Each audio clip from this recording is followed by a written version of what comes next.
Okay, ayan na po. Simula na po tayo sa ating pong Bible study. At ang ating pong topic is the book of 1 Corinthians. So we are now in chapter 13. Maraming salamat po for your support para po sa ating programa ng pagtuturo ng Bible sa Facebook. No? Ito po ay live at brought to you by King James Bible Believers Institute. At ito po ay ating ginagawa for the sake na it will supplement our Bible school para po sa kanilang pag-aaral ng aklat ng 1 Corinthians. Okay, so ang topic po natin ngayon is about charity. At itong charity na ito, this is the nature of true Christian love. Okay? So bago po tayo magpatuloy sa ating pag-aaral ngayong gabi, tayo po muna ay manalangin. Let us pray. Dakilang Diyos, marami pong salamat for giving us another opportunity like this, Lord, because we believe that without your grace and mercy and your chance that you have given us, these things will never be possible. Thank you for allowing us to do this, Lord God, for your glory and honor. Thank you, Lord God, for using us, although we are not worthy servant, but you have used us, Lord God, for this Bible study, Lord. And I pray, Lord, sa lahat po ng aming mga listeners, I pray for them na sana po, Panginoon Diyos, ay bigyan niyo po sila ng kakayanan na makaunawa at mahamon at magkaroon po ng further understanding sa mga salita. Salamat po muli sa pangalan po ng aming Panginoong Jesus. Amen and amen. Alright, 1 Corinthians chapter 13. Amen. Ang tawag dito is the love chapter. No? Pero, bibigyan natin ng pansin, mga kapatid, yung word na charity. Let us read verse 1. Though I speak with the tongues of men and of angels, and have not charity, I am become a sounding brass or a tinkling cymbal. So this will tell you the importance of charity. Sabi ni Paul, sabi niya, though I speak with tongues of men and angels. So yung lingwahe ng anghel at mga lingwahe ng tao. Yung word na tongues kasi po dito na binanggit din sa book of Acts chapter 2, ang ibig sabihin po dito are spoken language. No? Hindi po ito babbling. No? Ang problema kasi ng mga charismatic group ay pag sinabing tongues ay hindi po wikang naintindihan. No? They are just saying something na ang equivalent nun ay babbling. No? But Paul said that even though he can speak the tongues of men and speak the tongue of angels and have not charity, sabi niya, I am become a sounding brass or a tinkling cymbal. Parang tunog lang siya. But there is no sense. There is no use at all. Kaya nga po, tayo po ay naniniwala na ang speaking in tongues is not the highest gift. It is not the highest gift. No? Sa mga charismatic, yan ang highest gift. Yung speaking in tongues. Para sa kanila, pag naabot mo na yan, then you have reached the spiritual maturity in your life. No, it's not. Actually, sabi niya, charity is better than tongues. You can see that in verse number 8. Charity never faileth, but whether there be prophecies, they shall fail. Whether there be tongues, they shall cease. Whether there be knowledge, it shall vanish away. In verse 13, and now abideth faith, hope, charity, these three, but the greatest of these is what? Charity. Yeah. So, above sa lahat ang charity. Sapagkat sabi niya, now abideth faith, hope, charity. These three. But the greatest of these, yung this na yon, yung three. Faith, hope, charity. Sa three, the greatest is charity. The greatest is charity. Now, bakit greatest ang charity? No? At ano ba talaga ang meaning ng charity? Now, verse 2, and though I have the gift of prophecy, and understand all mysteries and all knowledge, and though I have all faith so that I could remove mountains and have not charity, I am nothing. Sipin nyo, no? Napakahalaga ng charity. Now, tingnan nga po natin sa 1 John 4, verse 7 and 8. No? Para unti-unti na nating maintindihan kung anong ibig sabihin ng charity. Ang mga modern Bibles po, pinalitan yung charity, ginawa po nilang love. No? Ang love po at ang charity ay meron pong difference. Okay? At minsan malaki ang difference. Okay? Sa paggamit. 1 John chapter 4 verse 7 and 8. Alright. Ano sabi ng Bible dito? 1 John chapter 4 verse 7 and 8. Beloved, let us love one another, for love is of God, and everyone that loveth is born of God, and knoweth God. Okay? Now, you will understand that love is important. And in charity, sa charity, nandun po yung love. You cannot have charity without love. But you can have love without charity. Yeah. Sapagkat ang word na love ay ginagamit po kahit ng mga homosexuals, mga fornicators, yung mga playboys, yung mga tao na kung sino-sino po yung kanilang nagiging karelasyon. Lahat yun. They use love. And even Solomon, he had 1,000 wives, no? Concubines and wives. And every one of them, Solomon loved them. Loved each of them. Every one of them. Oh, ginamit yung word na love. You can love, alright? But not automatically you have charity. But you cannot have charity without love. So what is the difference of love and charity? Pag bumalik ka sa Greek, meron daw silang mga nakikitang mga, kahulugan. No? Some said it's phileo, it's agape, it's eros. But let's stick with the King James Bible. Let's stick with the King James Bible. Alright, verse 3. And though I bestow all my goods to feed the poor, and though I give my body to be burned, and have not charity, it profiteth me nothing. Yun, no? Sabi niya, if I'm going to feed the poor, and I'm going to give my body to be burned, and have not charity, it profiteth me nothing. So, yung charity, nandun siya sa circle, no? Ng truth. Nasa circle siya ng holiness ng Diyos. Kasi, hindi ibig sabihin na nasunog ang katawan para sa iba, hindi yung nagpakain ka ng mahirap, meron ka na kaagad charity. No? Ang charity po, mga kapatid, meron siyang qualifications. Bound siya ng qualifications. Alright? Bound siya ng qualification. And it is not automatically equivalent to love. Okay? Bagaman love is the ingredient, one of the ingredients of charity. Actually, napakahalaga ng love sa charity.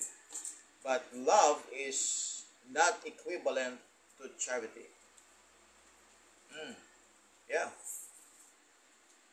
Now, chapter 13 is known as the love chapter. it is set as a great stumbling block in the scriptures to destroy any Christian who will not tolerate the negative truths of the Bible, which is nearly 3/4 of its content. A God, small g, who is all love, is perverted God. God loves good and what? Hates evil.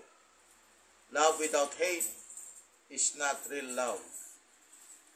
So doon mo maintindihan, no, yung concept ng charity. Kasi ngayon, masyado nang gamit na gamit yung word na love. No? In chapter 13, you're going to have 13 characteristics of charity. This is in verse 4 to verse 8. Kaya nga, hindi po pwedeng ang charity ay palitan ng love. Hindi pwede po yun. No? Sa mga modern Bibles, ginawa po nila yung charity na ginawa nilang love. Dito mga kapatid, charity is defined as what? 7 are positive and 9 are negative. These definitions overthrow the entire work of the civil rights, gay liberation, and politically correctness movements which are always getting offended by truth. Pag sinabi mo ngayon yung Word of God, no? Na-open yung mga tao, sasabihin nila, you preach love. You preach love.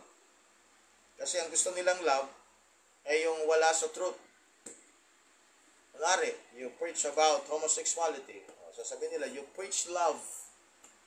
Kaso, ang love, yung totoong love sa Bible, ay it is bound in the Word of God. It is bound in the truth. Paano mong hindi pakangaral ang laban at pagtuligsa sa homosexuality? Truth yun. So talaga ang truth mga kapatid, it hurts. Pero ang truth mga kapatid ay kailangan sa tunay na pagmamahal. Kaya nga sabi ko po sa inyo, hindi natin pwedeng ipalitan ang word na charity into love. Okay? So, yan. Amen. Sister Jennifer Saliban, siya po ang aking viewer ngayon. At may mga ilan pa siguro dyan mamaya. But let us go to the word charity as it stands in the authorized version. Okay? It is better word because it reminds the reader that real love is handout. Real love is handout. It is freely giving. As in John 3:16. John 3:16 said, "For God so loved the world that He gave His only begotten Son, that whosoever believeth in Him should not perish but have everlasting life." So charity is freely giving. No? Ito yung pag-ibig na active. No? Active siya. Active siyang nagbibigay. Kaya nga totoong charity yung John 3:16 Because ang nagbigay doon yung Ama. At ang ibinigay niya mismo yung kanyang anak. That's a true charity. As defined in 1 Corinthians chapter 13. Okay? Now, charity is without any hope of receiving. Hindi umaasa ng merong kapalit, no, sa kanyang ibinigay. Kaya makita ninyo, ginagamit yung word na charitable institutions. Charitable, ibig sabihin, kaya ito tinayo upang sa ganoon tulungan, magkupkop, mag-alaga, magpalaki, mag-aruga ng mga walang kakayanang mabuhay ng maayos. Kaya nag-aampon sila ng mga bata, yung mga out of school youth, o kaya yung mga unwed, at saka yung mga na-disgrasyang mga babae. So, yung pang matatanda, yung old folks. So, kinukup-kup nila, mga charitable. Or they feed the poor. Charitable, it's giving without any expectation of return. Okay? Without any hope of receiving. Now, as I've told you a while ago, the word love these days can mean anything. Ang salitang love ngayon ay pwedeng gamitin kahit anong bagay, including two homosexuals fornicating each other at regular intervals. No? So what are the 16 characteristics of charity? What are the 16 characteristics of charity? Alright, let's continue. Verse 4. Charity suffereth long. Wow, long suffering ang charity. Kaya kapag nagmahal ka ng totoo at meron kang charity sa puso, then you have a long suffering. Kaya kapag ang charity in-involve mo sa marriage, kaya nga nakalagay doon sa Bible natin na yung si Ruth at saka si Naomi, nung sila'y nagmahalan, till death do us part. So yan ang binabanggit sa marriage, till death do us part. Because ang marriage, ang love sa marriage is charity. It is long suffering. It suffereth long. And is kind. No? May kindness. May kabutihan ng kalooban. Kaya kapag charity ay may pagtitiis at may kahinahunan, merong kababaan ng loob, merong paggalang sa kapwa, merong pag-intindi. I tell you, mahirap nang mahanap ngayon yan. Ngayon kasi nga, konting konting bagay, nagagalit ang tao. No? Masyadong mataas ang pride ng tao ngayon. Masyadong makasarili ang tao. Madaling masaktan ang kalooban. Kasi nga, hindi nga na-build yung charity. Alright? So, konting problema lang, lumalaki. Konting sigalot lang, nagiging mahaba. At ulit-ulit. No? Bakit? Kasi nga, hindi natin in-involve ang charity sa buhay natin. Charity suffereth long and is kind. Sabi ng Bible, charity envieth not. There we go. Negative yun. Ano? Oh. Diba kapag may charity, nagkakaloob tayo? O pag nagkakaloob ka, anong inggit meron doon? Ikaw nga nagbibigay. No? So, sabi nga nila, ano mas maganda? Tumatanggap o nagbibigay? Sa charity, ang mas maganda ay nagbibigay. Charity envieth not. So kapag may charity ka, sapagkat gusto mong magkaloob ka ng bagay na kung saan nasa iyo, wala kang dapat kainggitan. Sapagkat hindi mo ma-apply ang charity kung ikaw ay naiinggit. Naiinggit ka ba? Ha? Pag naiinggit ka sa kapwa mo, naiinggit ka sa katrabaho mo, naiinggit ka sa kapitbahay mo, naiinggit ka sa kapwa mo mananampalataya, nainggit ka sa kapwa mo pastor, nainggit ka sa kapwa mo lingkod ng Diyos, kapag nainggit ka sa isang tao, wala kang charity. Sapagkat ang charity, sabi ng Bible, envieth not. Charity vaunteth not itself. Alright? So, wala siyang ipagmamalaki. Wala siyang ipagmamataas. Charity vaunteth not itself. It is not pop up. No? Hindi parang para bang pinagmamayabang, pinagmamalaki. Pop up. No? Tumataas. So, sa pagtulong natin sa kapwa, no? Hindi tayo dapat katulad ng mga politicians. No? Akala mo pera nila yung pinagtayo ng basketball court. Akala mo pera nila yung ginamit sa daan. Tapos lahat ng infrastructures nandun yung pangalan nila. Donated by, through the project of. Akala mo naman sila yung gumastos. Sa totoo lang, hindi naman nila pera yan. Sila lang yung nakaupo na mayor, gobernador, o kapitan, nung ito ay lumabas ang pondo. Ang masakit pa, nung lumabas yung pondo, may porsyento pa sila doon sa pondo, hindi naman nila pera, mukha pang kanila. Pagkatapos, pinorsiyentuhan nila yung sarili nilang proyekto. So, anong charity doon? Anong tinulong mo sa kapwa? Inutang yon At ang magbabayad yung mamamayan. Nung natayo yung bridge, pera ng bayan, yung interest binabayaran ng tao, tapos ang nakalagay, tinayo ni Mayor. Pagkatapos, ito pa, kumuha pa ng porsyento si Mayor doon sa project na yon, nagmukhang siya pa yung nagpagod. Pero sa totoo, kapatid, pera ng bayan. Walang charity ang nangyari dyan. Kaya importante po maintindihan ng tao ano yung sinasabi ng Bible na charity. Charity envieth not, charity bounted not, is not pop up. Hindi ka dapat ihatid ng kayabangan sa pamagitan ng charity.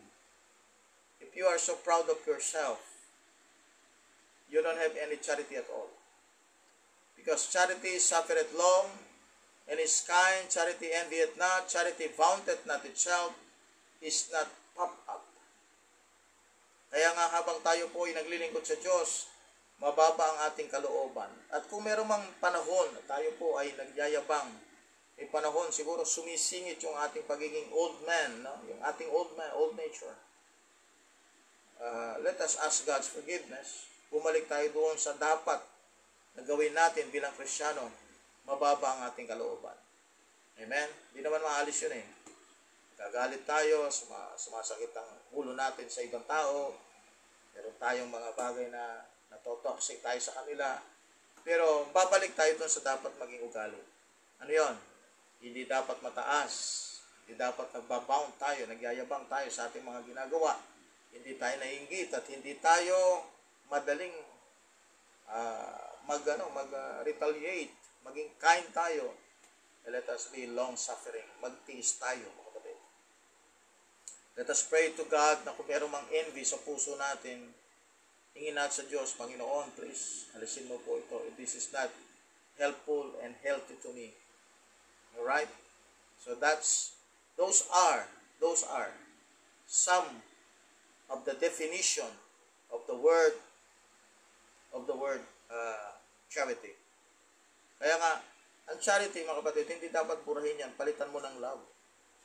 As I have told you, the word love these days can mean anything. Kahit ano, pwedeng maging kahulugan yan. I-check, i-text lang yan, i-chat-chat. Puro love. Pero sa totoo, mga kapatid, it is not love, it is lust. Okay? Okay, verse number 5. That not behave itself unseemly, seeketh not her own, is not easily provoked, thinketh no evil. So how many negative is that? We have at least 9 negative. 9 negative. About charity. Ano yung negative dito? That not behave itself unseemly. Yun. So improper behavior. Seeketh not her own. Unselfish ang charity. Kaya nga, ano ang nangyayari sa ating panahon, mga kapatid? If you are going to say, I love the Lord, then you should be unselfish. If you're going to say, I love the church, then you should be unselfish.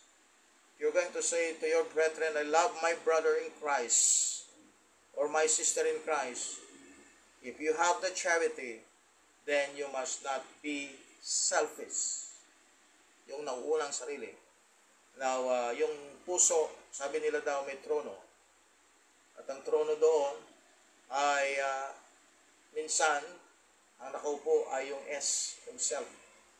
At minsan, ang nakaupo ay si Christ. Alright? Now, every time nakaupo yung S, yung self, ang namumuno sa buhay ay ang sarili. Pero kapag nakaupo yung C, yung Christ, ang namumuno ay si Kristo. Ang tanong, sa panahong ito, sino ang nakaupo sa trono ng puso mo? Sabi na Bible sa verse 5, that not behave itself unseemly. Naka-organize, naka-order, may decency ang buhay natin. Pag pinag-usapan, mga kapatid, ang buhay natin bilang isang Kristiyanong may charity. That not behave itself unseemly, seeketh not her own, is not easily provoked. Ayun. napoprovoke. No? Hindi ka, may dumating na chismis. Na-provoke ka ngayon, ikwento. May dumating na pang-aasar sa'yo. Na-provoke ka ngayon, mag-retaliate o gumante. Ano? Na-provoke ka sapagkat mayroong temptation, may tukso. O, sumang-ayon ka doon sa tukso. Na-provoke ka ng galit. Nagalit ka rin. Na-provoke ka ng hindi magandang ugali sa paligid. Na-provoke ka ng circumstances. Na-provoke ka ng poverty. Hindi ka dapat pa-provoke. According to the Bible, is not easily provoked. Kapag kabuo sa puso natin ang tunay na pag-ibig sa Panginoon Diyos at sa salita ng Panginoon, nandun po yung pagtitiis at hindi ka agad tayo na po-provoke. At ang sabi ng Bible, thinketh no evil. See? Kaya nga sabi ko sa inyo, hindi pwedeng palitan yung charity ng love sapagkat maraming love ngayon na mayroong kasamang evil. Oh. Kaya sabi nga ng Bible, love not the world, neither the things that are in the world. If any man love the world, the love of the Father is not in him. Si Demas love this present world. O, nandun yung word na love. Pero nandun ba yung evil? Nandun yung evil. Pero ang charity, ito isang pag-ibig na walang pag-iisip patungkol sa kasamaan. Thinketh no evil. See that? Thinketh no evil. Verse 6, rejoiceth not in iniquity. Parang inulit lang din, ano? Hindi nag-iisip ng kasamaan at hindi nagiging masaya sa paggawa ng kasalanan. Iniquity kasi, that is isang malaking kasalanan na yun, yung iniquity. So, hindi ka masaya. Pagka sa paligid mo, punong-puno ng kasamaan, at may nagkukumit ng kasalanan, you're not happy. You're going to mourn. You're not going to rejoice. You are going to be sad. Charity, rejoiceth not in iniquity, but rejoiceth in the truth. Kaya nga po may Bible study, para sa gano'n, lahat po tayo ay malid sa truth. Sapagkat once na tayo po inandun sa truth, then charity is possible. Pero kapag lies ang nandyan, kasinungalingan, false teaching, charity is not possible. Because charity rejoiceth in the truth. O paano masasabi na yung may charity doon sa isang bagay? Tulad nga ng example ko sa inyo, nakalagay, no? Pinatayo ni mayor, pinatayo ni governor, pinatayo ni congressman, ni senador. Andun yung mga pera involved. Yung iba doon may corruption. O paano masasabing ano yun? Charity. Hindi charity yun. No? That's not charity. Rejoiceth not in iniquity, but rejoiceth in the truth. So may pag-ibig talaga sa salita ng Diyos, ang tunay na charity. Ngayon nakikita ko po, kukunti na lang talaga ang may kasiyahan sa katotohanan.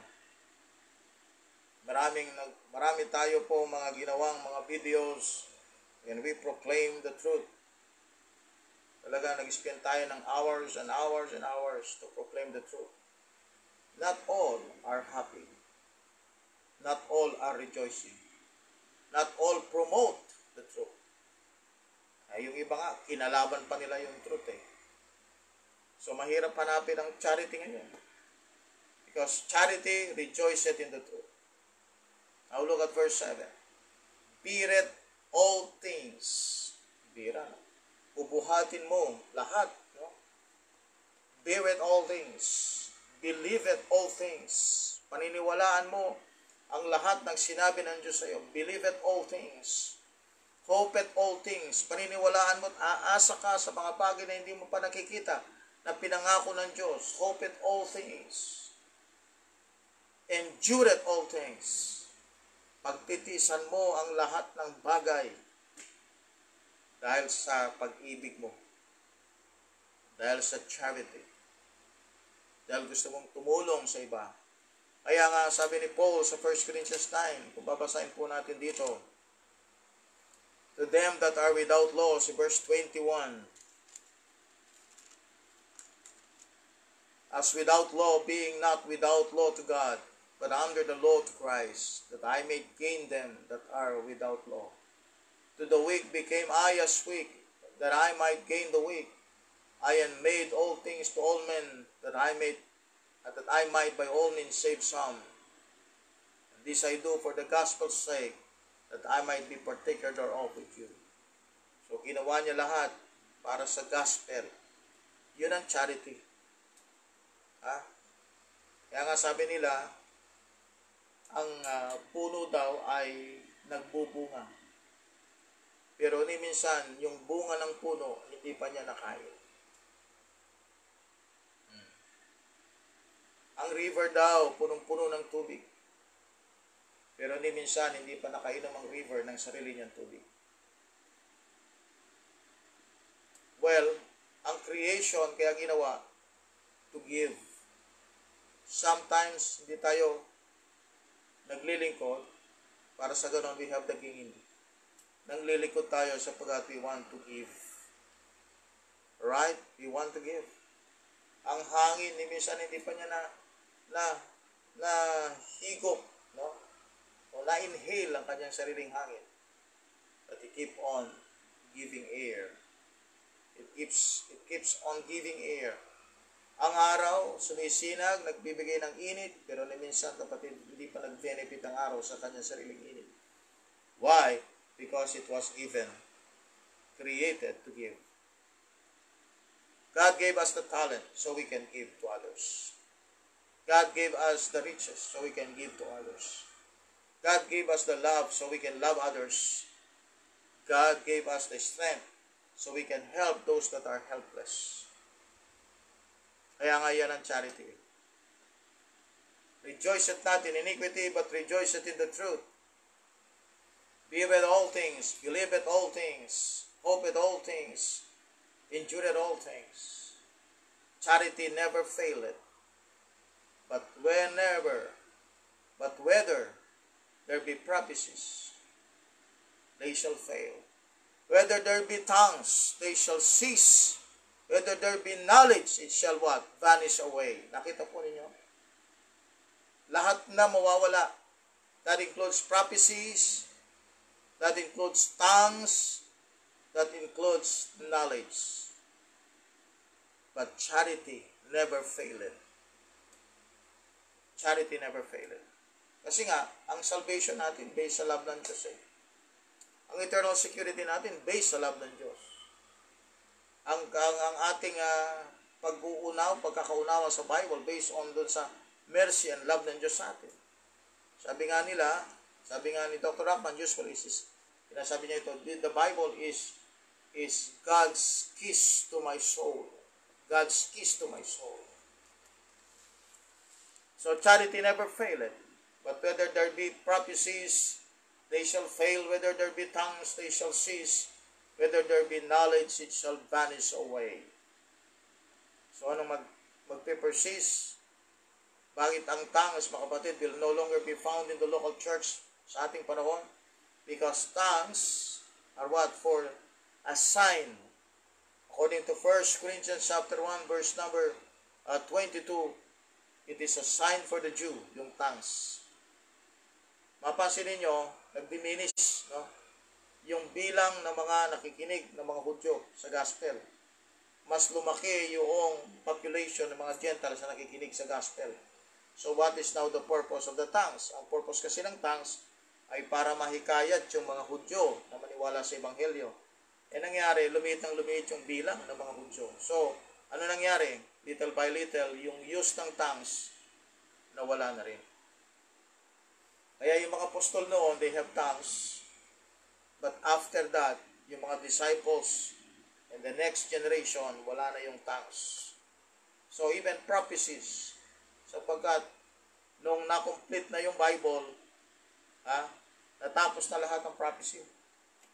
Hindi na nga madadagdagan yun, according to Revelation 22, 18 and 19. Hindi na nga madadagdagan eh. Diba? So what is that? Prophecies will what? Will fail. Will fail. So meron kang mga ngaral ngayon at magpa-prophecy, magpi-fail yun. Hindi matutupad, hindi mangyayari. Bakit? Nandito na lahat sa Bible. Ngayon, pero ang isang bagay, kahit na kumpleto na yung Bible, kahit na nawala na yung mga apostol, meron pa rin charity. Hindi nawala. Kaya nga tayo nadadala sa mga pangangailangan ng souls na sila'y masave because we have in our heart, our love for souls. We have deep inside of our heart a charity for others. Okay? Now look at verse 9. This is important. For we know in part and we prophesy in part. Sabihin po, hindi complete. Hindi complete, no? We know in part, hindi complete yung knowledge natin. We prophesy in part, hindi rin complete yung prophecy. Ibig sabihin, meron pang bagay na mangyayari para makumpleto ang lahat ng ito. Ano yun? When that which is perfect is come. Sino yung perfect? That is the Lord Jesus Christ. Sa mga fundamentalists, ito po yung Bible. No? But here, ang talagang doctrinal application nito is the second coming of Christ. Then that which is in part shall be done away. Kaya mawawala na ngayon yung ating mga iniisip na patungkol sa salita ng Diyos, hindi natin maintindihan. Pagdating ng panahon, lahat yan. We have the full knowledge of the truth when Jesus Christ will come. Kaya sabi niya, which is, yung which is na yan, that is the Lord Jesus Christ.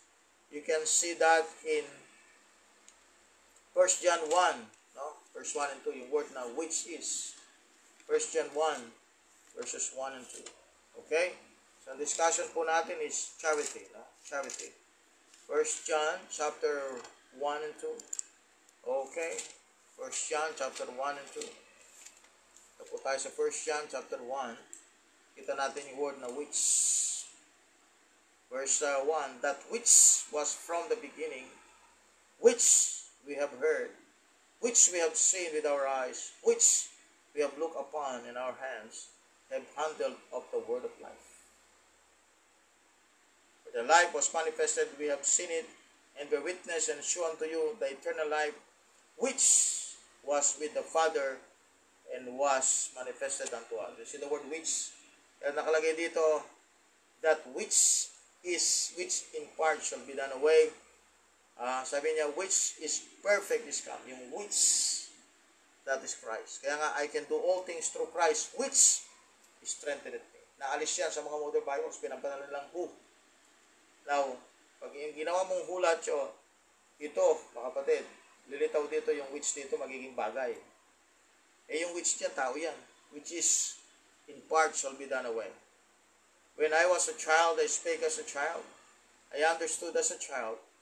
I thought as a child, but when I became a man, you see the word, the degree of maturity from child, then to adult. I understood as a child. I thought as a child, but when I became a man, that's the maturity, I put away childish things. Hindi ka na parang bata. Kaya nga may charity. Charity nasa truth. At yung truth, magbibigay sa'yo ng ng spiritual growth. Now, verse 12. For now we see through a glass. A glass. Sabihin, veiled pa, no? Darkly. But then, face to face. Yung word na face to face po ay ginamit ni John sa 2 John verse 12 at 2 John verse 13 and 14. It refers to something not written with paper and ink. It is face to face. You're going to see the Lord face to face. Kaya nga may kantang face to face with Christ my Savior. Face to face. What would it be? Face to face. Face to face. We're going to see the Lord face to face. Kaya nga yung darkness sa mind natin, yung glass na nagsasaturate. Kaya nga itong cellphone, parang ganyan yan eh. We're looking at the glass. Glass, yung cellphone. No? Di mo ako makikita ngayon, face to face. Kikita mo ako ngayon. No? Pero may glass. That's glass. A screen. But you cannot see me face to face. Pero someday you're going to see me face to face. Alright? Pag nabisita ako sa lugar mo, kaya nagpunta ka sa akin, you're going to see me face to face. Ganun din sa Panginoon Diyos. For now, we see through a glass. Okay? So, ang glass natin dyan, walang iba kundi itong Bible. Kasi mirror yan eh. Mirror. No? Darkly, but then face to face. Now I know in part, but then shall I know even as also I am known. So, dating ang panahon, makikita natin ang Diyos at malalaman natin ang lahat. Kaya sabi nga ng Bible sa 1 Corinthians chapter 2, no? Pinasa natin ito. Nung nandun tayo sa chapter 2, sabi niya sa verse 9, but as it is written, I have not seen or heard, neither have entered into the heart of man the things which God hath prepared for them that love Him. Hindi pa natin alam ang lahat, kapatid. Hindi pa nga natin nakita lahat eh. Hindi pa natin narinig lahat. At hindi pa rin natin nalaman na tarok lahat mula sa kaibuturan ng ating puso. But someday we're going to know everything. It will be a full knowledge of the truth. Verse 13, and now abideth faith, hope, charity. Ito yung nag-a-abide, sabi niya. Nag-a-abide. So, mananatili ang pananampalataya, mananatili ang pag-asa, mananatili ang charity. Sa panahon ng church age, mananatili ito. Mawawala yung prophecy, mawawala yung tongues, at mawawala yung knowledge. Okay? Pero nang mananatili, yung faith, yung hope, yung charity sa church age. These three. But the greatest of these is charity. Yung greatest daw sa lahat is charity. So you must understand what is charity. Because it is greater than faith. It is even greater than hope. Now, let us remember na ang charity has definitions, 16 characteristics of charity. 7 are positive and 9 are negative. At dapat maintindihan mo kung ano yung charity. Amen? At nakita ko po, mga kapatid, ang pinakamalaga sa charity is the truth. You cannot love na charity kung hindi mo mahal ang salita ng Diyos. Okay? So that's our chapter, the love chapter in 1 Corinthians chapter 13. Amen and amen. God bless po. At Sister Jennifer, thank you for watching. Brother Dominador Merino, dyan po sa Danao. At Sister Chel Rosido, thank you for watching. And some other brethren na ngayon po kasama nating nanonood. I don't know them. At hindi po sila nagko-comment. At sana po ay patuloy po nating subaybayan itong Corinthians. Pero sa totoo, ito ay para sa Bible School eh. Kita nyo page dito ng Bible School. Pero thank you. Thank you for joining me tonight as I teach about charity. God bless po. Tayo manalangin. Dakilang Diyos, marami pong salamat for giving me the opportunity, Lord, again to extend my desire to teach people about your word. At ako po ay channel of blessing lang, Panginoon. Ako lang po ang voice and parang megaphone lang ng iyong salita. But still, it is your words, Lord. It is your word. It is your Bible. It is your truth. Panginoon, tulungan niyo po kami na magpatuloy ng may gana at excitement at appetite sa iyong salita, Panginoon. Salamat po sa mga kapatid na narito. I pray for them, Sister Jennifer. Protect her, Lord God, sa lugar ng Canada. And Brother Dominador Merino, Lord God, gamitin niyo po siya sa iyong gawain. And even Sister Chel Rosido. Bless you po ang kanilang buhay. Marami pong salamat, Lord God. At ito po ang aming inihiling at pinasasalamatan sa dakilang pangalan ng aming Panginoong Yesus. Amen at amen. God bless po. At magandang gabi po sa inyo lahat. Till next video, kita-kita po tayo ulit. Salamat po.